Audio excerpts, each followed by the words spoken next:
오늘은 4월 2일인데, 그죠? 오늘은 4월 2일인데, 네, 4월 2일인데, 그러니까 저희 일단 아내가 생일이고, 네, 그리고 저에게 있어서도 되게 특별한 날이에요.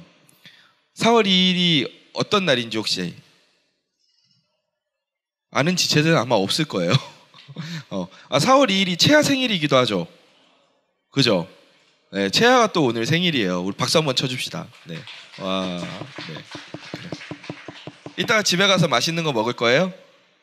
네, 맛있는 거 먹을 거예요. 뭐 먹을 거예요? 뭐 먹을 거예요? 곱창. 네, 아니에요. 네, 하여간 맛있는 거 먹는다고 합니다. 생일인데. 네, 오늘은 제가 목사 안수를 받은 날이에요. 기념일인데 근데 이게 날짜가 4월 2일이어가지고 안 까먹고 있었는데 또 저희 아내 생일이에요. 그래가지고 이 날짜가 잊지 않게 돼버렸어요. 근데 오늘이 10주년이에요. 제가 10년 전에 이제 목사 안수를 받고 이렇게 물론 그 전부터 이제 전도사로 사역을 하고 있었지만 목사로서 이제 사역을 하게 되었는데 목사 안수를 받자마자 바로 군대를 갔습니다. 네, 군대에 한 2달, 한 일주일 있다가 입대한 것 같아요. 생각해보니까. 네, 일주일 있다 이제 입대를 했는데, 입대를 하기 전에 이제 시험을, 제가 27살에 이제 군대를 간 거예요. 근데 시험을 20살 때 봅니다. 그러니까, 일찍 뽑죠. 그리고 한 7년 정도 이제 준비를 하는데, 이 준비 기간 동안 뭘 할까요?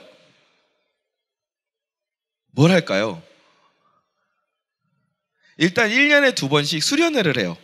그래가지고 군대에 이제 부대를 방문해 보기도 하고, 그리고 실제로 이제 선배 목사님들이 어떻게 사역을 하시는지도 보고 이러면서 공부를 합니다. 그래서 사역도 준비를 하고 내가 가지고 뭘 어떻게 해야 되겠다. 아, 이런 걸 준비해야 되는구나. 이러면서 막 준비를 해요. 열심히 준비를 하고, 그리고 저도 이제 가서 잘해야 되니까 7년 동안 열심히 준비를 했습니다.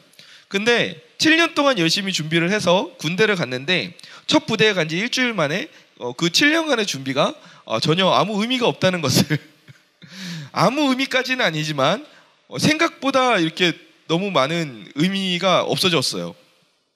그러니까 우리가 흔히 이야기를 하잖아요. 실전은 다르다. 그죠? 이론과 실전은 다르다.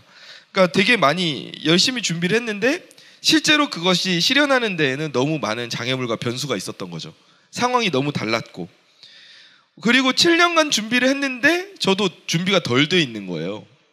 그것도 장애물이었어요. 그래서 이 실전은 다르다라는 말이 진짜 딱 들어맞는 그런 상황이 되어버린 거죠. 제가 이론으로 배웠던 것과 실제 삶에서 실현되는 것에는 분명히 차이점이 있었어요. 여러분 중에도 아마 이런 경험이 있는 지체들이 있을 것 같아요. 특히 실습을 하는 전공을 했던 친구들, 그쵸?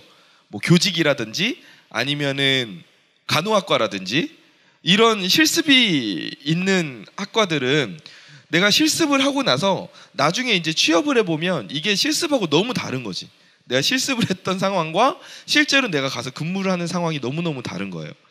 이게 이런 상황이 다른 건데 그 안에서 이제 갈등을 겪기도 하죠. 이처럼 우리가 배우는 것과 그 배운 것을 실천하는 것에는 분명한 차이가 있어요. 내가 이론을 엄청 빠삭하게 공부를 했다고 해서 그 이론을 실제로 삶 속에서 제대로 적용을 하지 못한다면, 이게 적용 과정이 제대로 넘어가지 않는다면, 그러면은 이게 아무리 열심히 준비를 하고 내가 너무 많은 것들을 알아도 무용지물이 돼버리는 거죠. 이 적용의 과정이 없다면. 우리 신앙생활도 마찬가지인 것 같아요. 이 적용의 과정이 없으면 이게 우리의 삶의 현장에서 하나님의 말씀이 이루어지는 게 이게 엉망이 될 때가 많아요. 우리가 성경 말씀을 많이 아는 만큼, 우리가 성경에 대한 지식이 쌓이는 만큼 우리 삶이 자동으로 변할까요? 내가 이론에 빠삭하다 그래서, 내가 성경 말씀에 빠삭하다 그래서 내 삶이 실제적으로 자동적으로 변할까요? 그렇지 않아요. 그렇게 되면 얼마나 좋겠어요. 그러면은 진짜 말씀만 읽으면은 내 삶이 변하니까. 그럼 너무 좋잖아요. 근데 현실은 그렇지 않아요. 내가 하나님 말씀을 많이 배우고 믿음의 공동체에서, 교회에서 내가 삶을 어떻게 살아야 될 것인가에 대해서 이론 수업을 많이 배우거든요. 그리고 우리 안에서 그것을 어떻게 실현할 것인가 고민하기도 하고 반성하기도 하고 셀 모임을 하면서 결단을 하고 나누고 막 이렇게 해요. 그러면은 이제 그 다음에는 어떤 과정이 기다리고 있습니까? 그 적용을 내 삶에 실제적으로 가서 해보는 거죠. 내가 그 말씀을 듣고 깨닫고 함께 나누었으면 그 나눈 것을 가지고 삶에 가서 적용을 해보고 실습을 하는 과정이 기다리고 있는 거예요.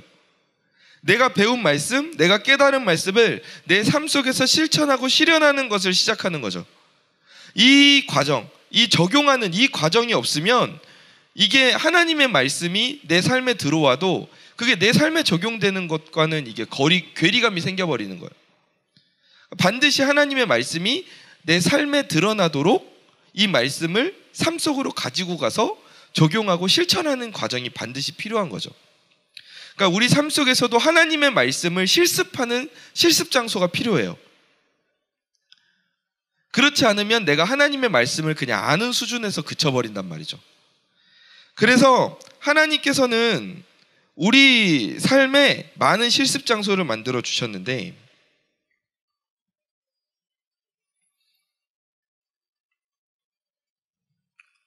이 실습 과정 중에서 내가 성경 말씀을 다 외우고 통달하고 있다고 해서 실제로 내 삶이 그렇게 변해서 세상 가운데서 말씀처럼 살아갈 수는 없어요. 그죠?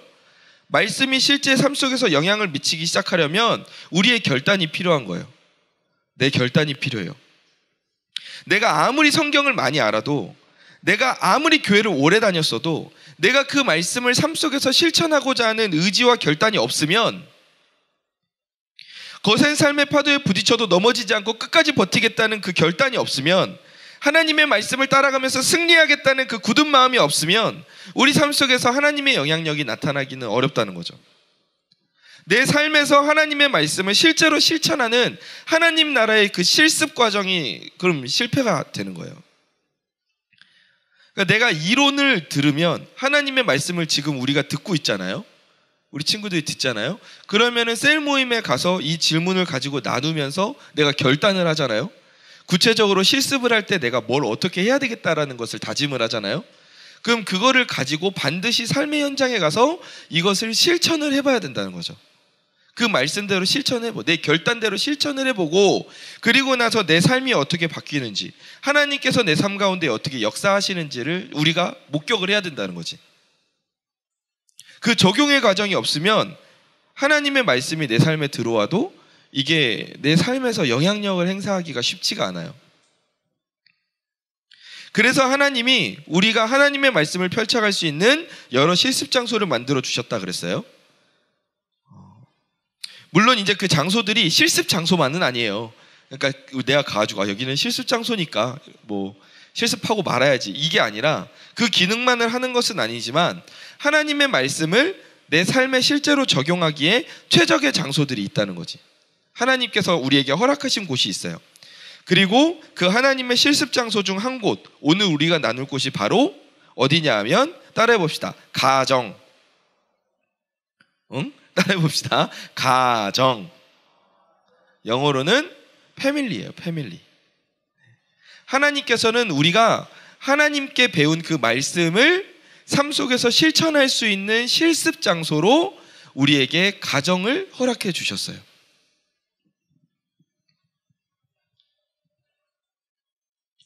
그러면은 이 가정이라는 것에 대해서 우리가 먼저 조금 자세히 살펴봐야 될 텐데요. 가정은 누가 허락하신 걸까요? 가정은 왜 만들어졌을까요? 오, 맞아요. 가정은 하나님께서 우리에게 허락해 주신 시스템이에요.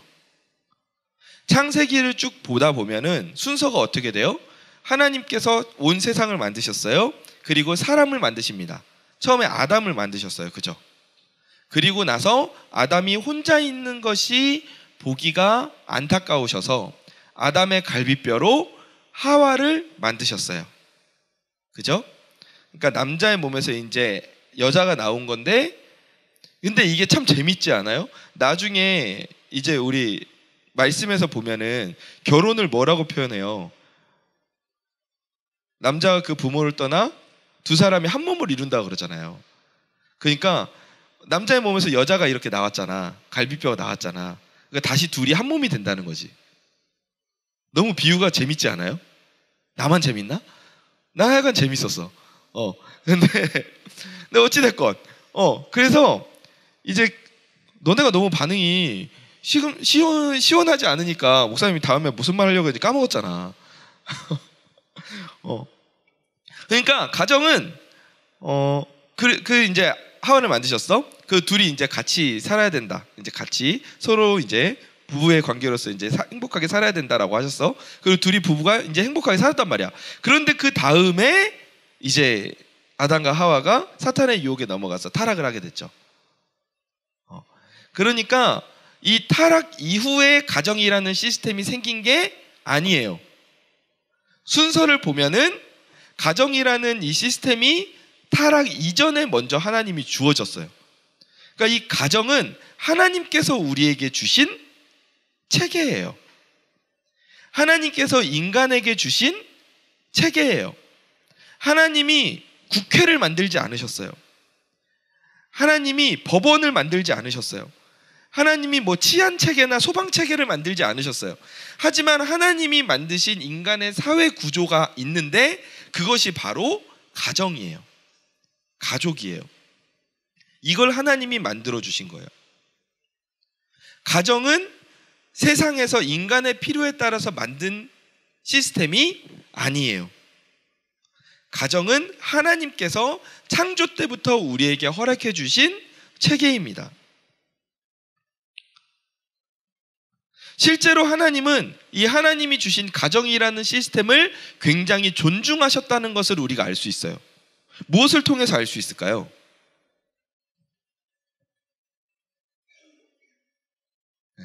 무엇을 통해서 알 수 있냐 하면 보세요.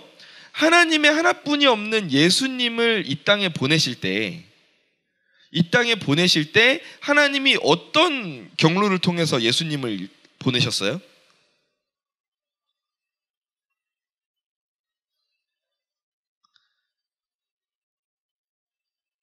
뭐야? 뭐 아는 거야? 모르는 거야? 알면서도 대답을 안 하는 거야? 어떤 경로를 통해서, 누구를 통해서 이 땅에 보내셨어요? 예수님을. 마리아와 요셉을 통해서 이 땅에 오시게 하셨잖아요. 아니에요? 여러분 근데 생각을 해보세요. 예수님이 이 땅에 오셔서 사역을 하셨어요.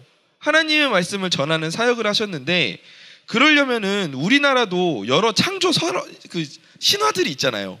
예를 들어서 뭐 박혁거새는 알에서 나왔다, 뭐 이런 설화들 있잖아요. 그러면은 예수님이 이 땅 가운데서 사역하시면서 더 영향력을 행사하시려면, 그러면 하늘이 갈라지면서 예수님이 쫙 오셔야 더 효과적이지 않았을까요? 아니면은 땅이 갈라지면서 예수님이 땅 속에서 쫙 솟아오르셔야, 그래야 사람들이 그 놀라운 일을 기록하고 이 예수님이 성장하셔서 하나님 나라의 일들을 하실 때, 아, 저 사람이 바로 땅을 가르고 태어난 그 사람이야, 하늘에서 떨어진 그 사람이야, 이런 이야기를 하면서 더 많은 사람들이 예수님의 사역에 효과적으로 이렇게 붙지 않았을까? 그치? 그러니까 사역의 효율성을 생각하면 사실 그렇게 오시는 게 맞아요. 근데 예수님은 어떻게 오셨어요? 마리아와 요셉, 그 부부에게서 마리아의 몸을 빌려서 성령으로 잉태하셔서 태어나셨어요. 그리고 솔직히 뭐 예수님은 어느 날 갑자기 광야에서 호련히 성장한 모습으로 나타나셔서 사역을 시작하셔도 전혀 이상할 바가 없잖아요. 그런데 예수님께서는 아기의 몸으로 태어나셔서 가정 가운데에서 어린 시절과 청년 시절을 보내면서 성장을 하셨어요. 어린 시절을 보내면서 주변 사람들에게 사랑을 받으셨다라고 기록이 되어 있고, 그리고 예수님이 부모님의 말씀에 순종한 장면도 성경 속에 기록이 되어 있어요. 이 일이 가능했던 건 뭘까요? 하나님께서 이 가정이라는 시스템을 인정하고 계셨기 때문에 이 모든 일이 가능했던 거예요. 하나님이 가정을 그냥 가볍게 여기시고 뭐 있으나 마나한 체계라고 생각하셨다면, 그렇다면 하나님께서 굳이 예수님을 그렇게 태어나게 하시지 않았을 것 같아요. 뭔가 더 사역에 효과적인 다른 방법으로 태어나게 하셨을 것 같아. 근데 그렇지 않았어요. 저는 예수님이 이렇게 마리아와 요셉에게서 태어나고 그리고 어린 아이의 모습으로, 아기의 모습으로 오셔서 그 모습이 자라나기까지 가정 안에서 자라나신 그 모든 것들이 물론 하나님의 다른 뜻도 있지만, 저는 가정이라는 것에 대해서 얼마나 소중한지를 하나님이 보여주고자 하셨던 그 뜻인 거라고 생각해요. 하나님이 내가 다른 것들은 만들지 않았지만 이 가정은 내가 만들었다. 내가 다른 것들은 만들지 않았지만 가정은 내가 만들었다. 이렇게 하나님이 우리에게 보여주고 계시는 것이죠. 그러니까 우리는 이 가정을 대할 때 어떤 마음으로 대해야 될까요? 우리가 교회 공동체를 보면서 대할 때 뭐라고 이야기를 합니까? 하나님이 우리를 만나게 해주셨다 그러잖아요. 우연히 우리가 이렇게 만난 게 아니라 하나님이 이곳 가운데 우리를 불러주셨다. 그리고 이곳에 하나님의 나라의 목적을 가지고 모이게 하셨고, 그래서 우리가 함께 예배하고 나아가는 것이다 라고 이야기를 하잖아요. 아니야? 맞잖아요. 다 뭐 각자 다른 생각을 갖고 있어요? 다 그렇게 생각을 해요. 그게 맞아요. 그런데 가정도 마찬가지라는 거죠. 가정도 하나님께서 우리에게 목적을 가지고 우연이 아니라, 여러분 뭐 태어나서 뭐 사춘기 때 막 이런 이야기 막 투정하는 친구 있어요. 누가 뭐 나는 부모님도 막 내가 뭐 태어나 보니까 이런 부모님한테서 태어났고 뭐 나는 왜 이런 부모님한테서 태어난 거야. 하나님한테 따지세요. 하나님이 그거는 우연히 여러분이 그 부모님에게 태어난 게 아니에요. 하나님께서 모든 계획 가운데 여러분에게 허락하신 그 상황 가운데서 여러분이 태어난 거예요. 아멘. 그러니까 이 가정이라는 시스템은 우리가 가벼이 여길 것이 아니에요. 근데 요즘 보면은 이 가정이라는 시스템이 너무 급격히 무너지고 있죠. 젊은이들 사이에서 특히 20대, 여러분들 나이대에도 물어보면 결혼 안 한다는 지체들이 생각보다 많이 있어요. 결혼하기 싫다는 지체들이 많아요. 자녀도 안 낳겠다라는 지체들이 많아요. 생각보다. 물론 우리 지체들은 그렇게 생각하지 않을 것 같아. 근데 많아요. 생각보다 많아요. 그리고 이 가정이라는 시스템이 너무너무 왜곡되고 있어요. 우리 안명부 강도사님이 그때 차별금지법도 이렇게 강의를 해주셨지만, 이제 동성 부부도 가족으로 인정을 해달라고 지금 계속해서 법안을 상정하고 있잖아요. 그러니까 하나님이 만드신 그 시스템, 가정이라는 시스템은 뭐예요? 남자와 여자가 한 명씩 만나서 서로 한 몸을 이루고 그 안에서 자녀를 낳고 생육하고 번성하여 땅에 충만하라. 이것이 하나님의 가정에 대한 하나님의 뜻이고 시스템인데, 이 시스템을 자꾸 비틀고 무너지게 만드는 일들이, 왜곡하는 일들이 자꾸 일어나는 거예요. 남자와 여자가 한 명씩 만나. 근데 이게 타락하자마자 어떻게 깨져버려요? 일처다부제가 막 생기기 시작했죠. 일처다부제? 일부다처제. 그지? 일부다처제가 생기기 시작했어요. 일처다부제인데도 어딘가 있겠지. 어딘간 있었을 거야. 근데 일부다처제가 역사 속에는 더 많았죠. 그리고 남자와 여자가 만나서 한 몸을 이루라 그랬는데, 지금은 이제 뭐 이미 외국 같은 데에서는 남자와 남자가 결혼을 해서 가정으로 법적으로 인정받고 입양해서 내 자녀라고 키우고 막 이런 일들이 지금 일어나고 있잖아요. 이 모든 일들이 하나님이 허락하신 이 가정이라는 시스템이 무너지고 있는 것이고 왜곡되고 있는 것이고, 그리고 사탄이 계속해서 우리에게 이야기를 하는 거예요. 야, 너 네 한 몸 건사하기도 힘든데 무슨 결혼을 해가지고, 야, 결혼해서 행복하지 않아. 응? 야, 결혼하면 더 힘든 거야. 너희 부모님을 봐. 결혼해서 더 행복하셨다고 하든 그렇지 않아. 결혼하지 마. 결혼 안 해도 돼. 혼자 살아. 근데 지금 사회적인 분위기가 너무 혼자 사는 것을 권장하는 분위기. 그죠? 예능 트렌드를 보세요. 예능 트렌드를 보면은 지금 우리나라 시대를 살고 있는 사람들의 보편적인 생각이 거기에 반영이 되거든요. 근데 나 혼자 산다라는 프로그램이 벌써 나온 지가 한 몇 년 됐죠. 네. 그리고 그 돌싱들이 흔히 말하는 돌싱들이 예능의 전면에 이제 출연을 해서 그 돌싱들의 삶을 굉장히 막 이렇게 좋게 혼자가 돼도 충분히 잘 살 수 있어. 이런 모습으로. 물론 뭐 그거를 가지고 막 혼자가 되면 막 이런 모습만 보여주는 그것도 아니겠지만 행복하게 사는 모습도 보여줘야겠죠. 그런데 그러한 트렌드가 이미 지금 사람들의 생각이라는 거죠. 혼자 살아도 괜찮아. 혼자 살아도 돼. 자녀 없이 살아도 괜찮아.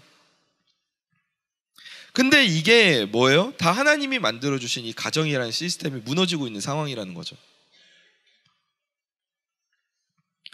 그러니까 극소수의 독신의 은사를 받은 분들을 제외하면, 물론 독신의 은사가 있습니다. 저도 독신의 은사를 받은 분들을 봤어요. 네. 그분들은 결혼을 못한 게 아니에요. 그분들은 결혼을 안 했어요. 네. 못한 것과 안 한 것을 여러분 오해하면 안 돼요. 근데 그런 분들을 제외하면 우리는 어떻게 해야 되냐 하면 하나님의 뜻 가운데서 우리는 가정을 이루어야 돼요. 그리고 그 가정 안에서 하나님 나라를 실현해 가야 돼요. 그게 하나님의 창조의 시스템이었어. 창조의 디자인이었어. 너희들은 남자와 여자가 만나서 한 몸을 이루어서 가정을 이루고 자녀를 낳고 생육하고 번성하여 땅에 충만하라. 이게 하나님의 최초의 창조 디자인이었다고. 그러니까 우리는 그 디자인대로 살아야 되는 거야. 그 이후에 만들어진 다양한 결혼 제도들, 다양한 결혼의 풍습들, 그 이후에 만들어진 다양한 세상적인 이야기들은 다 그냥 인간적인 편의와 인간적인 생각에 의해서 만들어진 것들이고, 우리가 회복해야 될 가정의 모습은 딱 그거예요. 딱 원칙이 그거야. 남자와 여자가 만나서 한 몸을 이루어 자녀를 낳고 생육하고 번성하여 땅에 충만하라. 이게 하나님의 최초 디자인이었다는 거지. 우리는 그 디자인대로 살아야 되는 거야. 그게 하나님의 최초의 디자인이고 그게 하나님의 우리를 향하신 뜻이니까.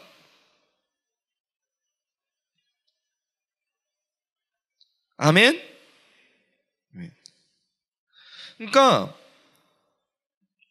연애는 필수, 결혼은 선택이 아니에요. 우리 김연자 씨가 막 부르잖아요. 연애는 필수, 결혼은 선택, 이렇게 부르잖아요. 네.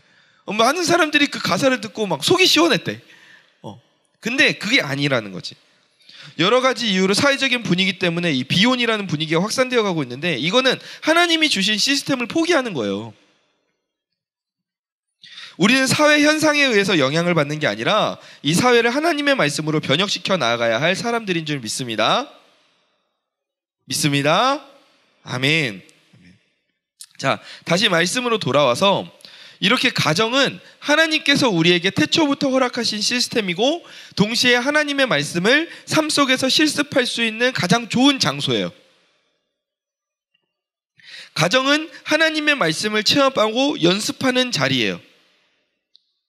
부모님을 통해서 하나님의 사랑을 우리가 배울 수 있고, 그리고 우리가 반대로 하나님의 사랑을 전할 수 있는 것이 가정이에요. 하나님의 나라가 실현될 수 있는 장소로 하나님께서는 가정을 우리에게 허락해 주셨어요. 그렇다면 하나님께서는 우리가 가정 안에서 어떤 말씀을 실천하기를 원하셨을까? 오늘 본문인 골로새서 3장 18절에서 21절 말씀을 보면 뭐라고 말씀하십니까? 아내들아 남편에게 복종하라. 이는 주 안에서 마땅하니라. 남편들아 아내를 사랑하며 괴롭게 하지 말라. 21절을 보면 아비들아 너희 자녀를 노엽게 하지 말지니 낙심할까 함이라. 그래요. 근데 저희가 지금 여러분들 나이대에 보통 보면은 아내나 남편이나 부모의 역할을 하고 있지는 않죠. 그죠? 결혼한 지체들 여기 없잖아요. 결혼하면 빨리 이야기해 주세요. 빨리 신혼교구로 보내야 되니까. 근데 지금 다 미혼이잖아요. 그러니까 우리가 18절, 19절, 21절 말씀은 우리한테 지금은 그렇게 한 것 같아요. 미래에 우리에게는 굉장히 중요한 말씀이지만, 그래서 자연스럽게 이제 자녀의 역할에 대해서 좀 더 자세히 들여다보게 되는데 20절 말씀을 보면 모든 일에 부모에게 순종하라라고 말씀하시거든요. 여러분 이 말씀을 들으면 어떤 느낌이 드세요? 상우가 모든 일에 부모에게 순종하라라는 말씀을 들으면 마음이 어때요? 즐거워요? 아, 즐거워요? 오, 상욱이는 참 둘 중에 하나인 것 같아요. 진짜로 이 시대에 건실한 젊은이거나 아니면은 본인의 속마음을 제대로 표현하지 못하는 둘 중에 하나인 것 같아요. 부모에게 순종하는데 모든 일에 부모에게 순종하래. 여러분 그 말씀을 들으면은 마음이 좀 어때요? 이 말씀이 가능하다라는 거 여겨지세요? 그쵸. 가능하다라고 잘 받아들여지지가, 이게 이 말씀이 내 마음속에 받아들여지지가 않아. 이 말씀을 읽으면 보자마자 스트레스 받는 지체들이 있을 수 있어요. 가정의 형편이 모두 다 다르고 상황이 다 다르죠. 그러니까 어떤 가정은 부모님과 자녀 간의 사이가 원활하지만 또 그렇지 못할 수도 있거든요. 그런데 그런 상황과 다르게 상황을 떠나서 대부분 자녀들은 이 말씀 보면 별로 좋아하진 않더라고요. 근데 우리가 어릴 때는 부모님 말씀에 순종하거든요. 그러니까 이게 불가능한 건 아니에요. 우리가 어릴 때는 부모님 말씀에 순종해요. 근데 나이가 들어가면서 어릴 때는 부모님이 슈퍼맨처럼 보이고 원더우먼처럼 보였는데 점점 더 작아져 보이기 시작하죠. 그리고 내가 점점 성장해 가면서 스스로 독립할 수 있는 나이가 가까워지고 내 가치관이 뚜렷해지면서 부모님의 말씀을 잘 따르지 않으려고 해요. 부모님 생각은 너무 구식이고 그리고 세상을 부모님은 잘 모른다고 여겨요. 나에 대해서도 잘 모른다고 생각해요. 그래서 뭔가 부모님이 우리에게 충고나 조언을 하시려고 하면 그것을 답답한 이야기로 여기죠. 엄마는 모르고 그런 이야기를 해. 아빠는 30년 전 이야기를 하고 있어. 이렇게 받아들이잖아요. 제가 이렇게 일열하게 이야기할 수 있는 건 저도 그렇게 이야기를 했기 때문이에요. 저도 그렇게 이야기를 하고 컸어요. 그래서 부모님이 뭔가 말은 시작도 안 했는데 알겠다고 이러면서 알겠다고 내가 다 알아서 한다고 이러면서 방에 들어가 버리잖아. 그렇죠? 그렇죠? 그럼 흔한 일이 아니에요? 방문 쾅 닫고 괜히 너무 세게 닫은 것 같으니까 살짝 문 열고 바람이 세게 불어서 세게 닫힌 거라고 이러면서 그러잖아요. 사춘기 때 다 한 번쯤은 겪잖아요. 그러니까 기본적으로 우리가 이런 생각을 갖고 있기 때문에, 우리가 자라면서 이런 생각들을 기본적으로 갖고 있기 때문에 우리가 부모님께 순종하라라는 말씀을 들으면 이 말씀이 우리의 생각과 너무 부딪힌다라는 느낌을 많이 받아요. 그 부담감을 느껴요. 그리고 왠지 내가 부모님 말씀에 순종하면 그럼 내가 부모님한테 지는 것 같은 느낌을 받기도 해요. 내가 이렇게 꼭 이렇게까지 해야 되나? 그럼 부모님만 섬김받고 너무 좋은 거 아니야? 이런 생각을 하게 돼요. 그럼 나는 뭐야? 이렇게. 그런데 여러분 오해하지 말아야 될 것은 이 부분이 굉장히 여러분 중요한데요. 이 부분이 굉장히 중요해요. 잘 들으세요. 하나님께서 부모에게 순종하라라고 이야기하신 거는 부모님 좋자고 하신 이야기가 아니에요. 물론 여러분이 부모님 말씀을 같이 순종하고 따름으로써 그 안에서 가정의 평화가 이루어지는 부분에 대해서는 긍정적인 효과가 있을 수는 있지만 이게 부모님들 좋자고 하신 이야기가 아니에요. 우리가 그것을 오늘 본문 두 군데에서 너무 확실하게 알 수가 있어요.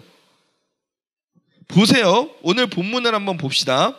골로새서 3장 18절에서 21절이에요. 3장 20절을 봅시다.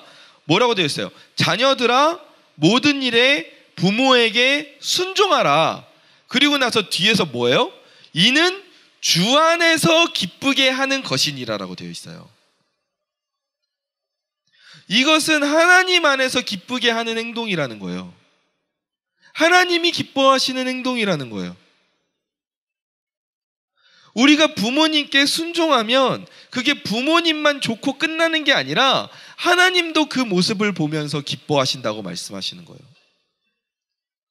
우리가 주 안에서 이것을 기쁘게 하는 거예요. 그래서 기쁘게 하는 거예요. 또 에베소서 6장을 보세요.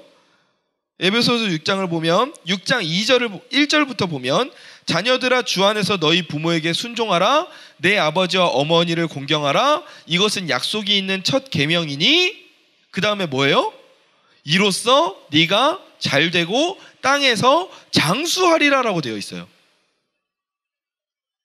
그러니까 뭐예요? 부모님을 공경하면 네가 잘되고 땅에서 장수하리라 지금 그 말씀을 하고 계시는 거예요. 여러분 그럼 뭐예요? 이 말씀을 보면 뭐예요? 부모님께 순종하라라는 이 말씀이 누구를 위한 말씀인 거예요? 나를 위한 말씀인 거예요. 부모님 좋게 하라는 게 아니에요.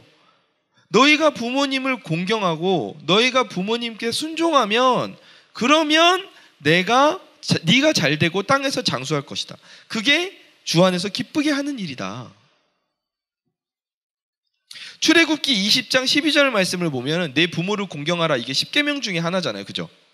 근데 거기 뭐라고 되어 있냐면 내 부모를 공경하라. 우리는 10계명 하면 여기까지 읽죠. 그죠? 근데 그 뒤를 보면 뭐라고 설명이 붙어 있어요? 그리하면 네 하나님 여호와가 너에게 준 땅에서 네 생명이 길리라라고 되어 있어요. 그러니까 하나님은 네 부모를 공경하라. 그럼 네 부모에게 복이 있을 것이다가 아니라 네 부모를 공경하라. 그러면 너에게 복이 있을 것이다라고 말씀하신 거예요.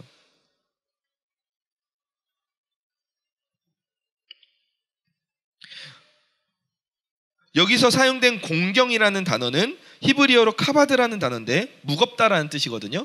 그러니까 하나님께서는 이 말씀에서 이렇게 말씀하신 거예요. 네가 네 부모를 무겁게 여기면 이게 뭐 킬로그램을 말하는 게 아니에요. 가볍게 여기지 않으면 그러면 네가 장수하고 내 생명이 길 것이다. 이게 우리가 천년만년 살 거라는 양적 장수의 개념이 아니에요. 이건 질적인 측면인 거예요. 우리가 이 땅에서 행복을 누리며 네 인생을 길게 살게 될 것이다 라고 하나님이 약속하신 거예요.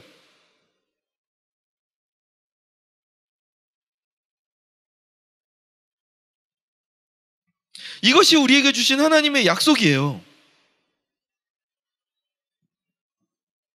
그러니까 하나님께서는 우리에게 말씀하시는 거예요. 너희는 가정 가운데서 하나님 나라를 이루어가야 된다. 가정은 내가 너희에게 허락해준 귀한 공동체야.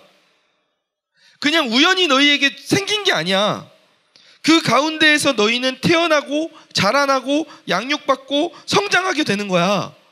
내가 너희에게 가르치는 내 말들을 너희는 가정에서 실천해야 된다. 비단 부모를 공경하라 이 말씀뿐만이 아니라 하나님께서 땅끝까지 복음을 전하라고 우리에게 말씀을 주셨으면 가정에 가서 그 말씀을 전해야 되는 거예요. 그 말씀대로 살아야 되는 거예요. 복음을 전해야 되는 거예요. 하나님께서 네 이웃을 사랑하라고 하셨으면 그 말씀을 가지고 가정에 가서 그 말씀대로 살아야 되는 거예요. 우리의 가족을 사랑하면서 살아야 되는 거예요. 7번씩 70번이라도 용서하라고 그랬으면 가정에 가서 실제로 내 가족을 용서해야 되는 거예요. 그 말씀대로 살아야 되는 거예요.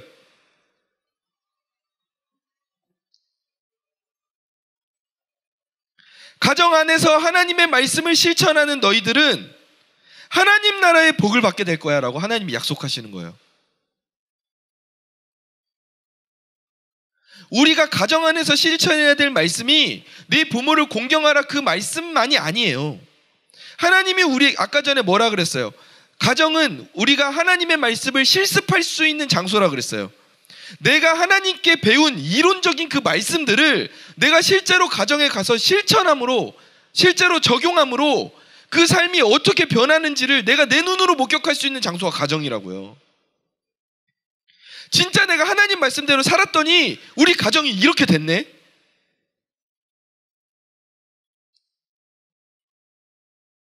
여러분 저는 이거 자신 있게 여러분들에게 말할 수 있어요. 왜요? 제가 그걸 경험을 했어요. 저는 이거를 경험한 사람이에요.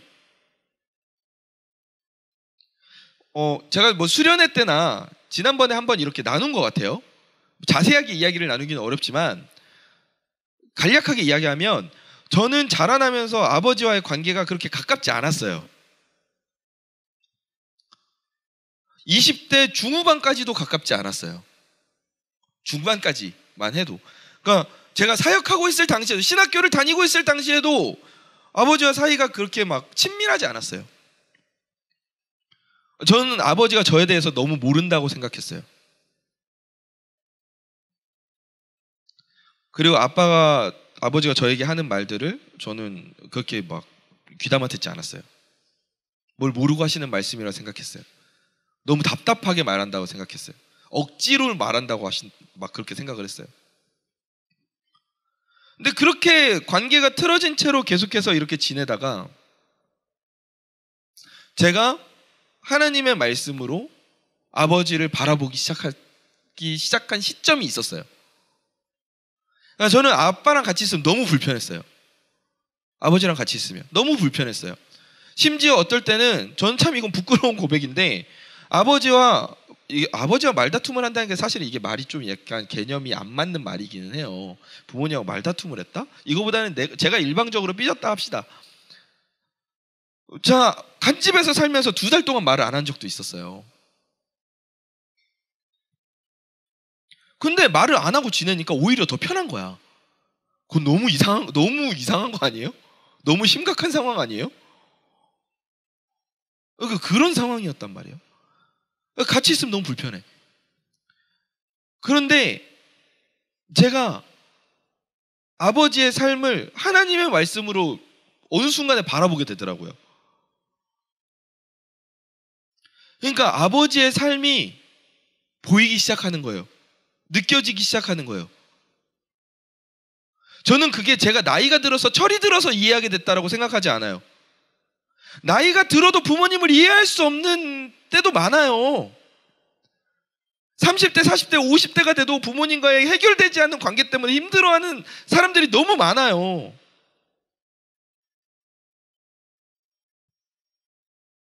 근데 하나님의 말씀으로 아버지의 삶을 보니까 아버지가 너무 불편했는데 아버지가 너무너무 긍휼의 대상으로 보이는 거예요. 얼마나 이 삶이 힘들까 그런 모습으로 보이는 거예요. 그러니까 이게 막 아버지를 막 아유 불쌍해 이게 아니라 이 삶이 얼마나 힘들고 고될까, 아버지의 삶이라는 것이 얼마나 어려운 삶일까, 이게 이해가 되기 시작. 그제서야 이해가 되기 시작하더라니까. 하나님의 마음으로 보니까 이해가 되더라고. 내 생각으로 볼 때는 절대 이해가 안 됐어요. 내가 전도사 사역을 하면서도 이해를 할 수가 없었다니까. 그 정도로 중증이었다니까. 근데 받아들여지는 거예요. 관계가 그때부터 너무너무 좋아지기 시작하는 거예요. 계속해서 좋아지기 시작하는 거예요. 여러분, 가정 안에서 여러분의 가족들을 너무 가까운 관계라서 오히려 사랑으로 대하기가 쉽지가 않아요. 너무 편안하니까. 나에 대해서 너무 많은 것을 알고 있기 때문에 이게 내가 사랑으로 제대로 바깥에 나와서는 뭐 저한테는 아이 목사님 막 이렇게 막 하지만 뭐 집에 가가지고 막 알아서 한다고 막 이러잖아요. 제가 고등부 사역할 때도 그런 친구들을 많이 봤어요. 많이 본 것까지는 아니지. 가끔 봤어요. 가끔. 막 이렇게 막 교회에서 막 기도회 끝나고 목사님 가겠습니다. 목사님 안녕히 계세요. 막 이래가지고 막 엄마 아빠가 이렇게 차 태워 데리고 오면 막 엄마 끝났어? 끝났어. 힘들어 가게 타가지고 몰라 피곤해. 막 이렇게 가서 보고. 그만큼 쉽지가 않은데 근데 서로 사랑해야 돼요. 하나님의 말씀을 실천해야 돼. 서로 사랑하고 가정 안에서 그리고 서로 섬겨야 되고 말을 할 때는 더 조심하고 예쁘게 해야 되고 참 이게 어려워요. 저도 돌아보면 부모님께 아내에게 자녀에게 더 말을 조심해야 되는데 편해서 그렇다는 핑계로 너무 말을 막 가볍게 할 때가 있어요. 근데 그러면 안 된다는 거지. 부모님을 가벼이 여기지 말아야 되고 그리고 형제를 사랑해야 되고 여러분이 나중에 가정을 이룬다면 그 가정을 이루을 때 배우자에게 충실하고 그 자녀를 하나님의 사랑을 내가 받은 만큼 자녀를 사랑하고 그럴 때 우리 가정 안에 하나님의 나라가 이루어질 줄 믿습니다. 여러분을 통해서 아름다운 가정들이 이루어지기를 간절히 소망합니다. 아멘. 어떤 지체들은 이렇게 말할 수도 있어요. 목사님, 저는 제 부모님을 진짜로 용서할 수가 없어요. 이해할 수가 없어요. 부모님이라고 저를 이 땅에서 뭐 태어나게는 해줬지만 저에게 해준 것도 없고 오히려 저는 부모님에게 제 인생을 도둑맞은 것 같아요. 라고 말하는 지체들도 있을 수 있어요. 부모님께 너무 큰 상처를 받은 지체들도 있을 수 있어요. 부모님이 우리 삶의 울타리가 되어주셔야 되는데 근데 내가 그 울타리 가운데에서 충분한 보호를 받지 못했다라고 느끼는 지체들도 있을 거예요. 제가 그 상황을 모두 다 알지 못하기 때문에 여러분에게 쉽게 용서해라, 쉽게 사랑해라 이렇게 말하지는 못할 것 같아요. 왜냐하면 그게 쉽지 않다라는 걸 저도 너무 잘 알고 있으니까. 근데 이거는 한번 좀 들어보세요. 저도 이제 부모가 된 지 6년째가 돼 가거든요. 그런데 제가 아빠인데 아직도 제가 아빠라는 사실이 믿어지지가 않아요. 내가 아빠라고. 왜냐하면 나는 너무 어려요. 그러니까 나이가 어리다는 게 아니라 생각이 아직 어려요. 내가 생각하는 어떤 아빠의 수준, 아빠의 삶, 무엇이든지 자녀를 위해 포기할 수 있고 그런 아버지의 어떤 부성의 그 대단한 그 삶의 기준에 나는 아직 이르기에는 너무 부족해. 지민이가 새벽에 울어요. 울어요. 그러면 우리의 모범적인 답안은 뭐예요? 아니 우리 지민이가 새벽에 울다고? 왜 우는 거야? 혹시 기저귀에 쉬야를 했니? 기저귀를 갈아보고 아니면은 배가 고프니? 하면서 이렇게 우유를 타가지고 이렇게 우유를 먹여주고 그것도 아니면 막 오유 막 달래주고 이게 우리가 생각하는 아빠의 어떤 그런 표준 모습 아닙니까? 근데 그게 여러분 해보세요. 쉽지가 않아요. 새벽에 울면 너무 힘들어. 너무 힘들어. 나는 막 일어나고 싶지가 않아. 도대체 왜 우는 거야? 도대체 왜 우는 거야? 짜증날 때도 있어요.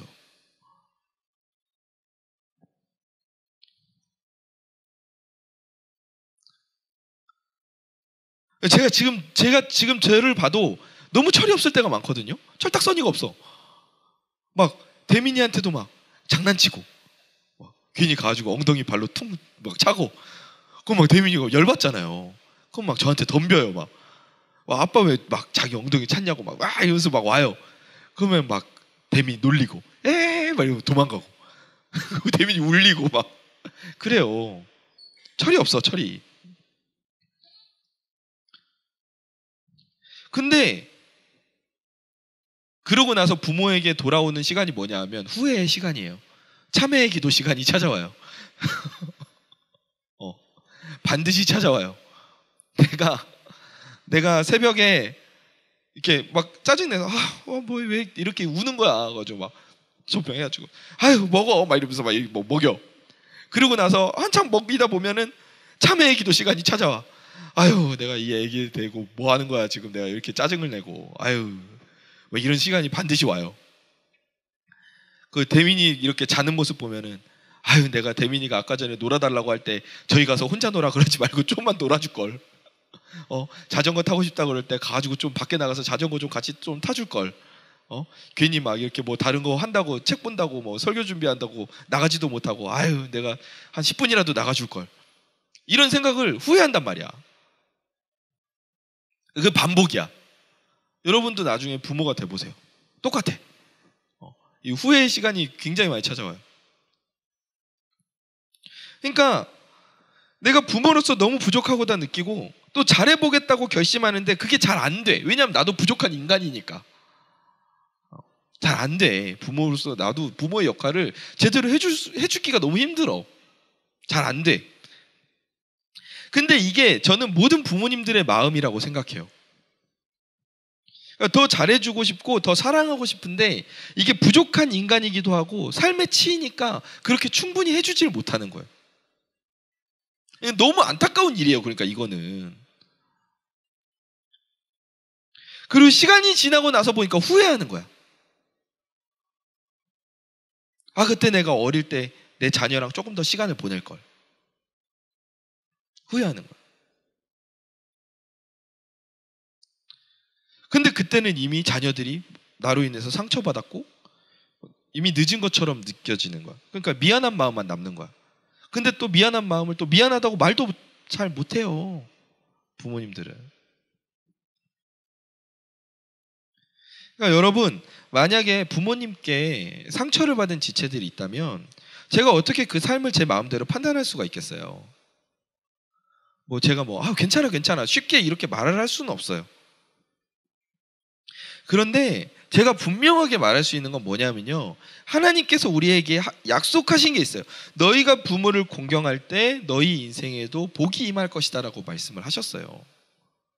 너희가 너희 부모를 가볍게 여기지 않을 때 너희 인생에 복이 임할 것이다 라고 분명히 약속을 하셨어요. 이거는 내 말이 아니라 하나님의 약속이에요.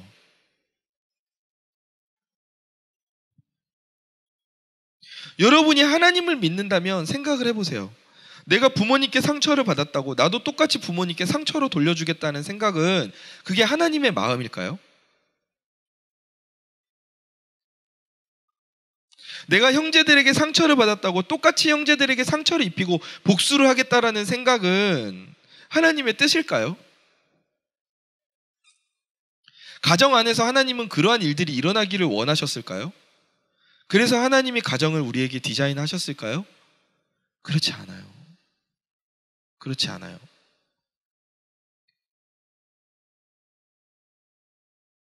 너무 안타까워요. 너무 가정에서 아픔을 겪고 있는 지체들의 이야기를 들으면 저도 마음이 너무너무 아파요. 근데 여러분, 그거 딛고 일어나야 돼요. 그거 극복해야 돼요. 그 쓴뿌리를 끊어내야 돼요. 그래야 여러분이 살아요. 그래야 너희들이 살아. 계속 거기에 묶여 있으면 너희 인생도 제대로 살 수가 없어.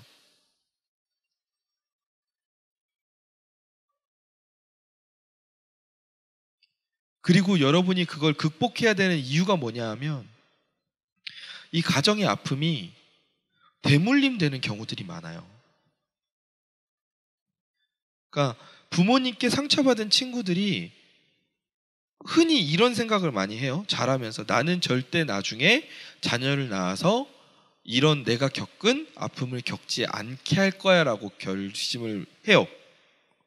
그런데 이게 희한해요. 나중에 부모가 돼서 자신의 자녀들에게 비슷한 같은 아픔을 주는 경우들이 꽤 많이 있어요. 그렇게 부모님을 미워하고서는 자신도 부모님과 똑같이 되는 거예요. 그러니까 저도 그런 이야기를 들으면 너무 깜짝 놀랄 때가 많아요. 근데 그게 왜 그럴까요? 아직 그 마음속에 쓴뿌리가 극복되지 않았기 때문에 그래요. 여러분, 이런 일이 일어나면 안 되잖아요. 그죠? 이런 일이 일어나면 안 되잖아요. 여러분이 나중에 결혼해서 자녀를 낳고 이루게 될 가정은 여러분 역기능적인 가정이 되면 안 되잖아요. 하나님의 최초의 디자인에 맞는 가정이 돼야 되잖아요. 그죠? 그런 가정이 되기를 원하죠. 그런 가정이 되기를 원하잖아요.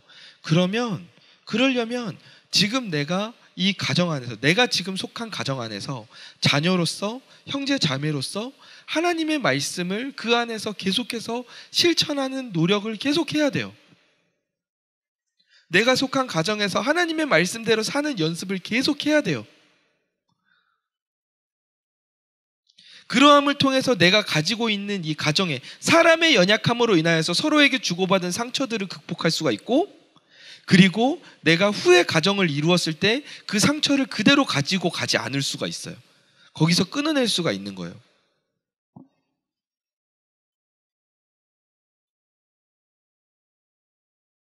여러분, 하나님의 말씀을 가지고 가정에서 실천하면서 살아가길 바랍니다. 아멘. 아멘.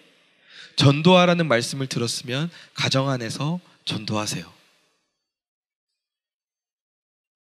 우리 가정은 다 교회 다니는데요?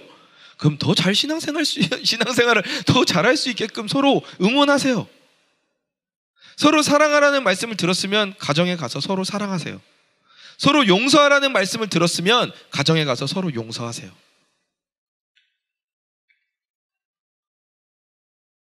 그러할 때 여러분의 마음 가운데 치유가 있고 회복이 있을 줄 믿습니다. 여러분, 너무 늦기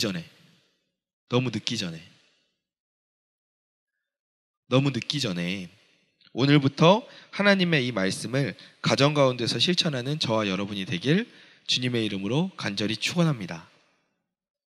자, 말씀을 마무리하겠습니다. 가정은 하나님이 우리에게 주신 첫 번째 선교지입니다. 담임 목사님 말씀이에요. 이건 맞아요. 가정은 하나님이 우리 가운데 허락하신 첫 번째 선교지예요. 우리가 선교지에 가면 뭐 해요? 우리 내 생각을 막 전하나요? 아니죠. 하나님의 말씀을 전하죠. 하나님 말씀대로 사는 모습을 보여주죠. 마찬가지예요. 우리도 가정 가운데에서 하나님의 말씀을 보여주고 실천하는 삶을 살아야 할 줄 믿습니다. 그러할 때 하나님은 우리에게 복을 누리게 하신다고 약속하셨습니다.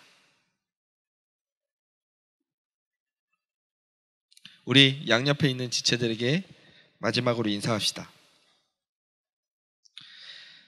가정에 가서 하나님의 말씀을 잘 실천하며 삽시다. 시작.